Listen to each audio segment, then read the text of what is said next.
My daughter left a comment on my YouTube video 9 days ago. I know it was her because she used a phrase I have never heard another living person say. A phrase my own father taught me, that I taught her, that came from his father before him. A phrase that belongs to our family and no one else. My daughter has been dead for 9 years. Her name was Rachel Ann Hollis. She was 24 years old when she went hiking in the Smoky Mountains on a Saturday in October 2016 and never came home. The search teams worked for 11 weeks. They found her car in the parking lot at the Alum Cave trailhead. They found one of her hiking poles about 2 miles up the trail.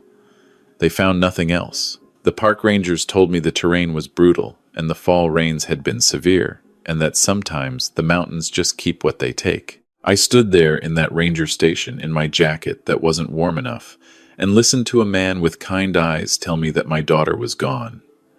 And I nodded like I understood, and I drove the 4 hours home to Knoxville alone.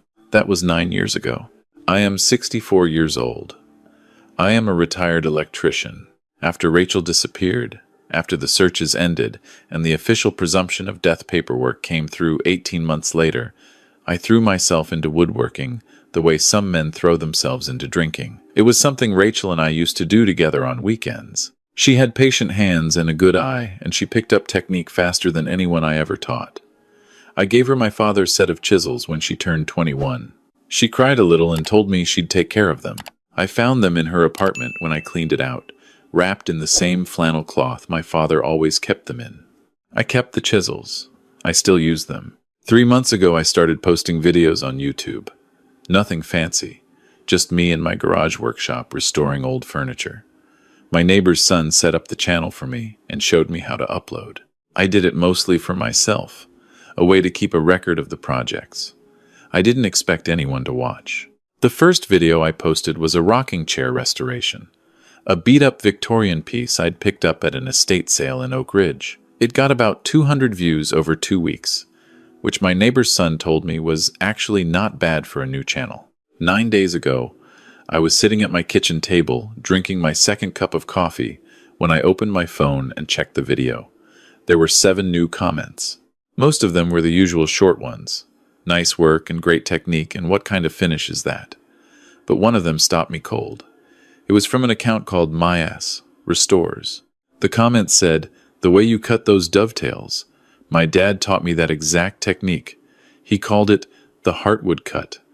I've never heard anyone else use that name. Small world."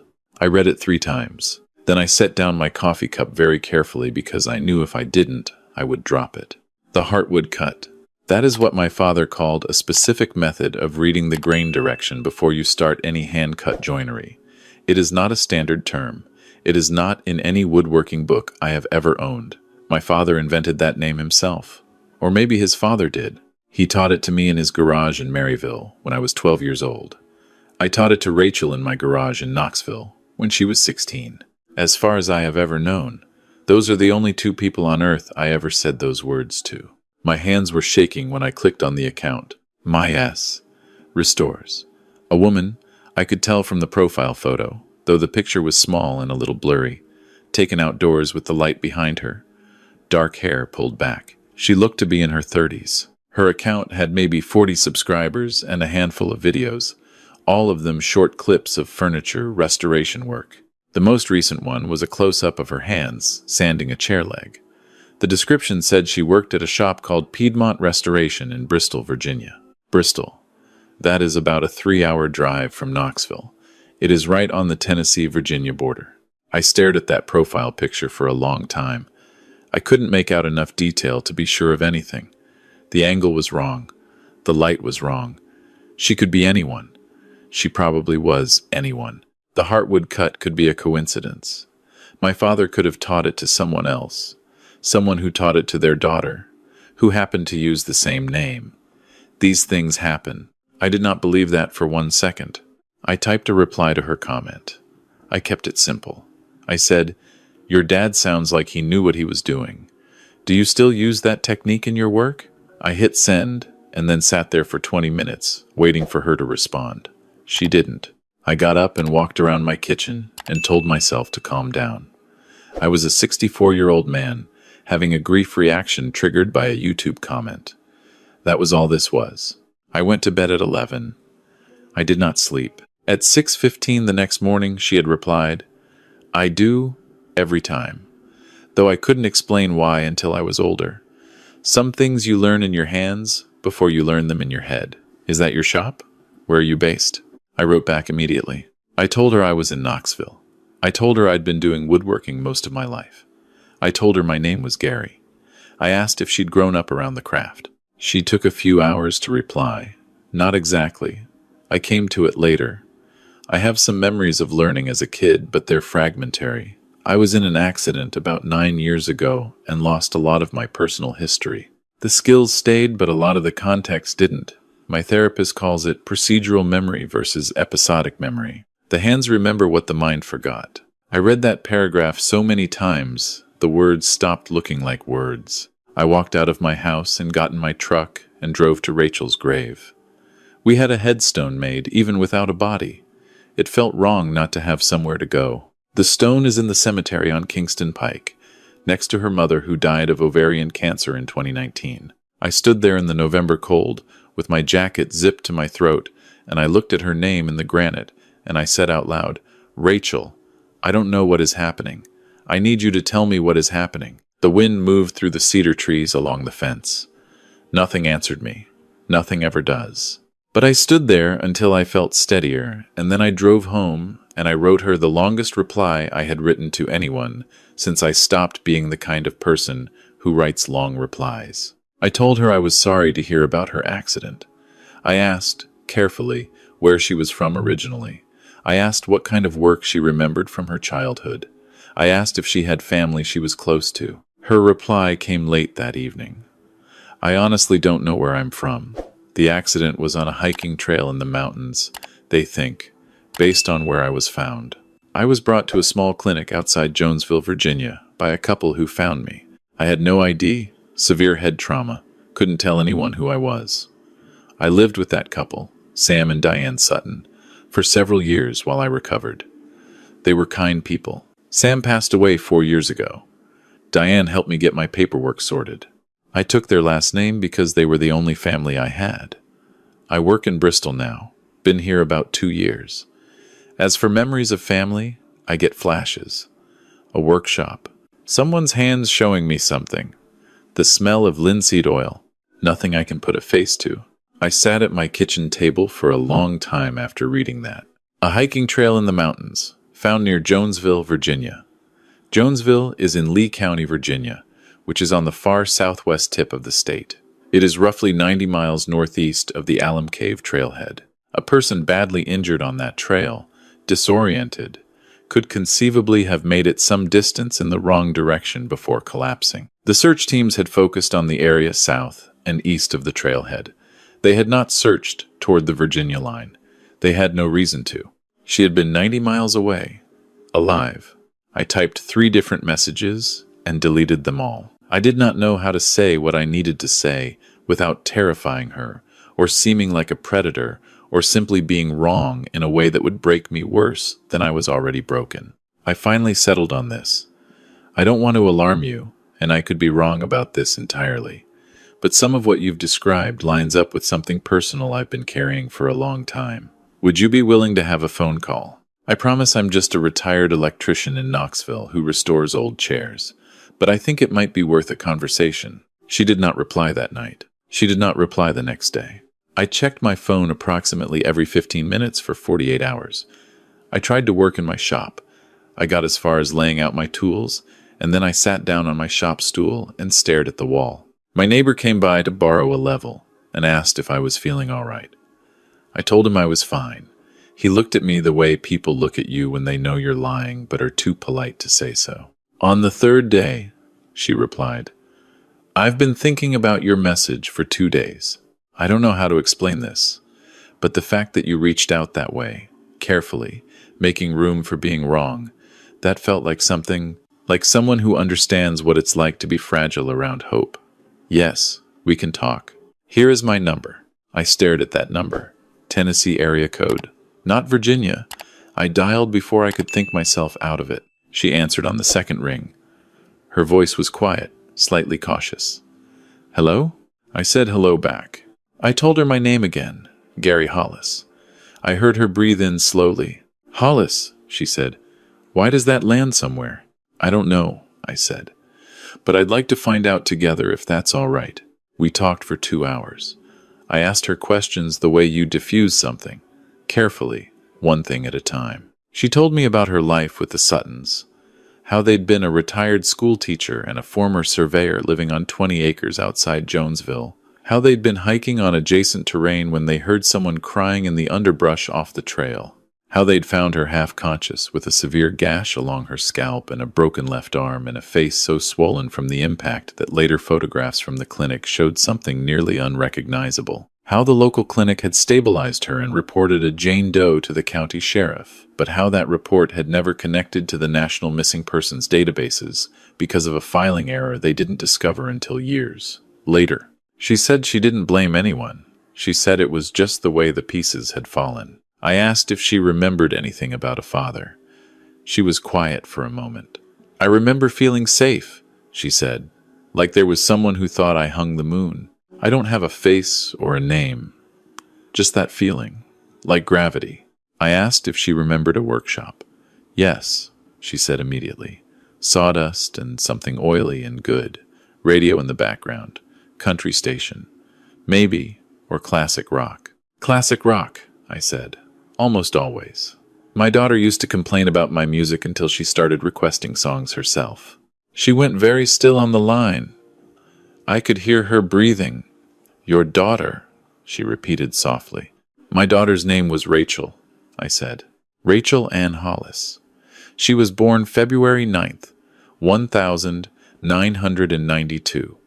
She disappeared on the Alum Cave Trail in the Smoky Mountains on October 15th, 2016. She was 24 years old. She had a broken left arm when she was 11 from falling out of a silver maple tree in our backyard. The doctors put a plate in it. There was a long silence. "I have a plate in my left arm," she said. "I was told it was from the accident, but they could never be certain of the exact history." I couldn't speak. She said, very quietly, "I need to sit down." "I think I do too," I said. We both sat. I could hear the small sounds of her environment. A chair, some traffic outside her window, what might have been a dog somewhere. I was in my kitchen again with my elbows on the table and my forehead nearly touching the wood. "I need to meet you," she said finally. "I need to see you. Is that all right? I know this could be nothing. It could be an enormous coincidence, and we could both end up hurt. But I can't not know." "No," I said. "You can't not know. Neither can I." We agreed to meet the following Saturday in Johnson City, Tennessee, which was roughly halfway between us. A diner called the Ridgetop on North Roan Street. Noon. I had 7 days to wait. I did not handle those 7 days with any particular grace. I went to Rachel's grave twice more, and stood there, saying things I couldn't finish. I called my sister in Memphis and told her I might have found something, and she got very quiet and told me to be careful with myself. And I told her I was trying. I slept maybe 4 hours a night. I pulled out the boxes I kept in Rachel's old closet, the things I had saved from her apartment when I cleared it out. Her hiking gear, her books, a drawing she had made when she was 7 of a lighthouse with a yellow light, which she'd given me because she knew I kept everything she ever made. I had no idea why she'd drawn a lighthouse. We had never been to the coast. But she had always been drawn to them in the way some people are drawn to things they can't explain. I sat with that drawing for a long time. On Saturday morning, I was in the parking lot of the Ridgetop Diner at 10:45. I sat in my truck with the heat running and watched every car that pulled in. At 11:58, a dark green Subaru with Virginia plates parked 2 spots down from me. The door opened and a woman got out. I knew before I saw her face. She walked the way Rachel walked, that particular way of holding her shoulders like she was ready for wind. She was wearing jeans and a green canvas jacket, and her hair was dark and longer than Rachel had worn it. She was 33 years old now, and there were 9 years written in her face that hadn't been there when I last saw her. But she had her mother's cheekbones, and she had my eyes, and when she looked toward the diner, and then turned and saw me standing beside my truck, she stopped. I raised my hand. She stood perfectly still for a moment. Then she walked toward me. She stopped about 6 feet away and looked at me, and I looked at her, and neither of us said anything. Then she did something that broke me completely open. She reached up and pushed her hair back from her left temple, the way Rachel always did when she was nervous. The same gesture, the same hand, and I saw the small scar at the hairline that she'd gotten at age 9 when she ran into the corner of the kitchen cabinet. I had taken her to urgent care for 3 stitches. I had held her hand while she cried and told her she was the bravest kid he'd ever met. "You," she said. Her voice was barely above a whisper. "I've seen you before. Not a memory. A feeling. Like finding something I've been missing without knowing I was missing it. My name is Gary," I said. "I'm your dad." She closed the distance between us in 2 steps, and I held my daughter for the first time in 9 years, and I did not care that we were standing in a parking lot in Johnson City in November. I held her like a man who has been underwater and has finally broken the surface. She was shaking, or I was shaking, or we both were. It didn't matter. We went inside and sat in a corner booth, and neither of us ordered anything for a long time. Dolores, I thought, would have recognized the moment and left us alone. Our waitress here had the same instinct. She brought water and disappeared. "I don't know where to start," she said. I said, "Start wherever you want. I'm not going anywhere." She told me everything. She had been coherent enough, by the time the Suttons found her, to walk a few steps before collapsing again, which was how she'd gotten so far from the trail. She had no identification because she'd packed light that day, just her day pack with water and snacks, wallet left in the car. The impact to her skull had been catastrophic. The clinic in Jonesville had done what they could, and the county had filed a report, but the report had been logged under the wrong county database code and never cross-referenced with Tennessee missing persons cases. She had spent nearly 8 months in a dissociative state, unable to form consistent memories, let alone provide information about her identity. By the time she was stable enough to think clearly, she had no memories to report. She was, to herself, a blank page. She said the Suttons had been genuinely good people. She wanted me to know that. They hadn't hidden her or kept her from anyone on purpose.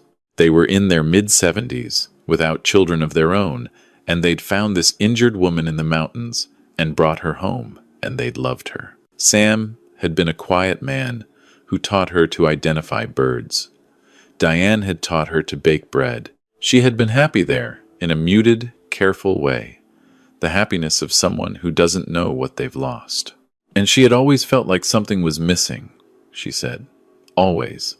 A specific shape of absence she couldn't name. She had tried, over the years, to search for herself online, but she hadn't known what to search for. She didn't know her own name. Without a name, you are almost unsearchable. I asked her about the woodworking. She smiled for the first time. The smile was Rachel's smile, exactly, and I had to look down at the table for a moment to collect myself. "That just came back," she said.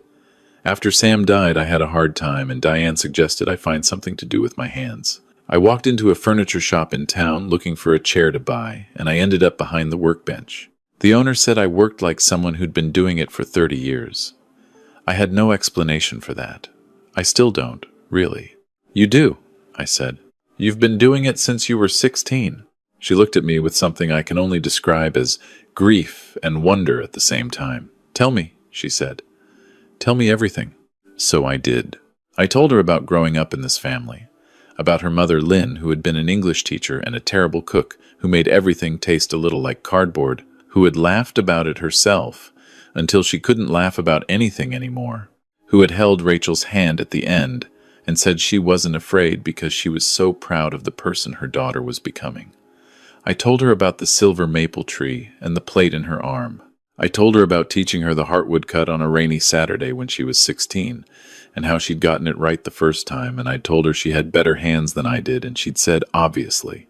I told her about the set of chisels that were still wrapped in my father's flannel cloth in my workshop. She listened to all of it with her hands wrapped around her coffee cup and her eyes bright and full. "The lighthouse," she said at one point. "I have a small painting of a lighthouse in my apartment. I've always been drawn to them. I could never figure out why. We're not coastal people. Am I right?" "You're not," I said. "Your mother was from Maine. She grew up on Pemaquid Point. She always said lighthouses were how you know where you are when everything is dark. She used to draw them on the corners of her grocery lists. You used to draw them too, when you were little. She set down her coffee cup very carefully. She put both hands flat on the table and looked at them. Then she looked up at me. I have her hands, she said. I've always thought my hands looked like they belonged to someone who loved the water. I didn't know why. They look like her hands, I said. And my voice was not steady. They look exactly like her hands. We sat in that diner for 4 hours. We ordered food at some point, though I couldn't tell you afterward what it was. She asked me questions and I answered them, and she asked more and I answered those too. She had an entire life to fill in. 24 years of it. I had stories for all of it. We needed confirmation, and we both knew it. We drove to the walk-in clinic down the street that offered DNA testing, and we gave our samples, and they told us results in 3 to 5 business days. We exchanged phone numbers, real phone numbers now, and she followed me out to my truck in the parking lot. Can I ask you something? She said. Anything, I said. Did you ever stop looking? Believing. I thought about my honest answer. I said, officially, yes. The legal declaration came through. I signed things. I did what they told me to do. But there's a difference between what you do officially and what you do at 3 in the morning. I paid for your phone plan until the carrier told me the number had been permanently deactivated. I kept your room for 2 years before I could even open the door. I still have the chisels. I still have a drawing you made of a lighthouse when you were 7. Some part of me just couldn't close the book. She looked at me for a long moment. She was holding her keys in her right hand, and the November wind was moving her hair, and she looked like herself, and she looked like someone I was only beginning to know, and both of those things were true at the same time. I have a good life, she said. I want you to know that. Bristol is quiet, and I like my work, and I have a couple of close friends, and a dog named Huckleberry, who is the size of a small horse. I'm okay. I built something okay out of what I had. But I have always felt like there was a room in me with the door jammed shut. And I think you're the reason I could never get it open. I'm here now, I said. We can work on that door together. She nodded. She reached out and briefly squeezed my arm, and then she got in her green Subaru and drove north, and I sat in my truck and let myself fall apart for about 15 minutes, which I felt I had earned. The DNA results came back on a Thursday. I was at home when the email arrived, and I opened it, sitting at Rachel's old desk in her room, which I had finally allowed myself to repaint a few years ago, but still kept her architecture books on the shelf because I had not been able to part with them. The probability was 99.97%. The report used language about alleles and genetic markers, and I did not understand most of it. I understood the number. I called her immediately. She picked up on the first ring. She said, I already opened mine. I said, Then we know. She exhaled slowly. Yeah, we know. I asked her if she was all right. She said she had been sitting on her kitchen floor for approximately 20 minutes, petting her enormous dog and talking to him about it, and he had been a very attentive listener. I laughed for the first time in what felt like months. She laughed too. Her laugh was the same. Slightly lower than you'd expect, like it came from somewhere serious, and then it broke loose and became something lighter. Her mother had laughed that way. Rachel had always laughed that way. I need to come to Bristol, I said. I need to see where you live. Give me a week, she said. I want to get the place cleaned up. I want it to be ready. I said, take all the time you need. I drove up on a Friday afternoon 3 weeks later. She lived above a hardware store on a residential street 3 blocks from the shop where she worked. The apartment was small and warm, and she had clearly cleaned it recently and tried to make it look like she hadn't. She had a bookshelf that went from floor to ceiling, which was the most Rachel thing I'd ever seen. She had a drafting table by the window with project drawings on it. She had plants on the sill and a large dog of indeterminate breed who immediately put his enormous head in my lap when I sat down and refused to remove it. This is Huckleberry, she said from the kitchen. He was named by committee at the shelter, and I kept it because it suited him. Huckleberry is perfect, I said, and the dog wagged his tail like I'd given him a gift. She made dinner. Pasta, simple, with bread she had baked herself. We sat at her small kitchen table and ate and talked for 3 hours. At one point, she got up to get something from the kitchen, and I noticed the wall beside the stove, where she'd hung a small collection of prints and drawings. Among them was a pencil sketch of a lighthouse. Just rough lines, something she'd drawn herself, the kind of thing you do without thinking. After dinner, we sat on her couch, and she showed me some of her recent restoration work on her phone. She'd been brought in to repair a 19th century secretary desk with serious water damage. Her technique was exactly what I had taught her, modified and refined by her own years of practice into something that was hers as much as mine. The heartwood cut showed up twice in her process photos. She pointed to it without me having to say anything. "Old habit," she said. "Don't know where I picked it up." "From me," I said. "Your grandfather before me. It goes back further than that, probably. Your great-grandmother's family were furniture makers in North Carolina." She stared at the photo on her phone for a moment. Then she set it down and looked at me. "I want to remember," she said. "I know the doctors say I might not get the episodic memories back, the actual scenes, the specifics, but I want to know the shape of it. I want to understand what kind of person I was before, what kind of family we were." "We were a pretty good family," I said. "Not perfect. We had our hard times. After your mother got sick, we had a rough few years. You were 22 when she died, and you handled it better than I did, honestly. You were the one who kept things together. I fell apart, and you made sure I ate dinner. You brought me back." She absorbed that quietly. Then she said, "That sounds right. That sounds like something I would do." "I think you've been doing it your whole life," I said. "Taking care of people. You just forgot it for a while." She looked at the window for a moment, into the dark street outside. Then she said, "Tell me something good from when I was little. Something small, not important, just ordinary." I thought for a moment. "You used to eat cereal with orange juice instead of milk," I said, "because you claimed milk made everything taste like a refrigerator. Your mother thought it was disgusting. I thought it was hilarious. You did it every morning from ages 8 to 11, and then one day you just stopped. I never knew why. I never asked." She made a sound that was half laugh, half something else. "That's the strangest thing," she said. "I hate milk. I've always hated it. Diane used to tease me about it. She'd say, 'Who raised you?' 'A cat.' 'Your father,' I said. 'That's who raised you.'" She looked at me and her eyes were full and she nodded. "Yeah," she said softly. "I'm starting to understand that. It has been 7 weeks since that night in her apartment. She calls me most evenings, usually around 8, usually from her kitchen because she says she thinks better when she's doing something with her hands, and she has a habit of cooking dinner late. She has driven down to Knoxville twice. The first time I showed her the house, and she walked through it the way someone walks through a place they know in their sleep, slow and certain and surprised by what their feet remember. She stood in the doorway of her old room for a long time. I had changed it. I had to be honest about that. I had repainted and removed most of the posters, but her architecture books were still on the shelf, and when she ran her finger along the spines, she made a sound like something clicking into place. The second time she came down, I took her to the cemetery. We stood at her mother's grave, and then at the headstone we had made for Rachel, which of course still has her name on it. She stood there in the cold, looking at her own name in the granite, and didn't say anything for a while. "I want to put flowers down," she said. "For my mom. Can we do that next time? Bring flowers?"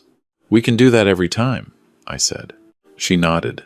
She reached down and touched the edge of the headstone with her fingertips, very lightly, the way she used to touch the wood grain when she was assessing a piece, feeling for what was underneath. Then she straightened up, and we walked back to my truck together. "We need to figure out what to do about this stone," she said, nodding back toward her own marker. "It feels wrong to leave it. We'll figure it out," I said. "Together." She moved her left hand, and the thin scar above her wrist caught the light. The one from the plate, the one from the silver maple tree, and the urgent care visit, and 3 stitches, and me holding her hand and telling her she was the bravest kid I'd ever known. She was 33 years old, and she was alive, and she was walking next to me. "I've been thinking about the dog," she said as we got to the truck. "Huckleberry. He can't make these drives very often. He gets carsick. But But I was thinking maybe once things settle a little, I might look for a place in Knoxville. Not right away, just to think about. Take all the time you need, I said, because I meant it, because she had been someone else's person for 9 years, and becoming mine again was going to take as long as it took. But I want you to know, I said, there is a room in my house with your architecture books in it, and it has been waiting for you since 2016, and it is not going anywhere. She looked at me from the passenger seat, and she smiled. That particular Rachel smile that comes up slowly from somewhere serious. Good, she said. I've been looking for that room for 9 years. I started the truck, and we drove out of the cemetery together, father and daughter, in the thin November light, with 9 years between us that we were only beginning to work through, and the rest of whatever time we had left to do it. She had been gone for 9 years, and then she wasn't. I don't know how to explain what it feels like to park your truck in a diner lot and watch your dead child walk across a parking lot toward you. I don't know how to explain what it feels like to hear your own grandfather's phrase come back to you through a phone screen from a woman who forgot your name, but not the way you taught her to read a piece of wood. Some things go too deep to be taken. Some things root down below the reach of injury and time and loss, and they wait. I have the drawing she made when she was 7. The lighthouse with the yellow light. It has been on my refrigerator since 2016, and it is still there. Last time she was over, she stood in my kitchen and looked at it for a long time, and then she said, I drew that. I can feel that I drew that. I don't remember doing it, but I know the feeling. The yellow felt tip marker, the way the light is coming from the wrong direction, because I didn't know yet how light works. Your mother loved it, I said. She said you were going to be an artist. She looked at the drawing a moment longer. Then she turned back to me and said, I still might be. Yeah, I said. You still might be. We had breakfast that morning in my kitchen, like we used to. Eggs and toast, and the particular comfortable quiet of 2 people who know how to be in a room together. She drank her coffee black, which was new, and she told me Diane had gotten her off creamer, and I told her Diane sounded like a sensible woman. She laughed and said yes, she was. She was one of the best people I've known, and I told her we should find a way to visit Diane together sometime, because I wanted to shake the hand of the woman who kept my daughter safe for 9 years. Her face went soft at that. Thank you, she said, for saying that. It's true, I said. I don't know where you'd be without them. Neither do I, she said quietly. Neither do I. After breakfast, she helped me clean up, and then she put on her jacket and said she needed to get back on the road before Huckleberry destroyed anything else in her apartment. I walked her out to the Subaru. The morning was clear and cold, the kind of November day that looks like winter is thinking it over. She hugged me before she got in. A real hug, the kind that means what it's supposed to mean. Then she pulled back and looked at me with those eyes that are mine and her mother's and something entirely her own all at once. I'll call you tonight, she said. I know you will, I said. She got in the car and backed out of the driveway, and I stood there watching until she turned the corner, and I couldn't see her anymore.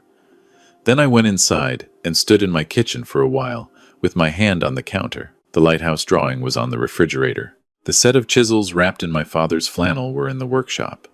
My daughter was driving north on I-81 with a dog who got carsick and a head full of things she was still learning to remember. She was alive. I am 64 years old, and I have had a lot taken from me. And I know, the way you only know after years of practice, that nothing is guaranteed and nothing lasts exactly as long as you want it to. But I know also that my daughter is alive in the world, that she answers when I call, that she knows the heartwood cut, that she draws lighthouses without knowing why. That is enough. That is more than enough. That is everything.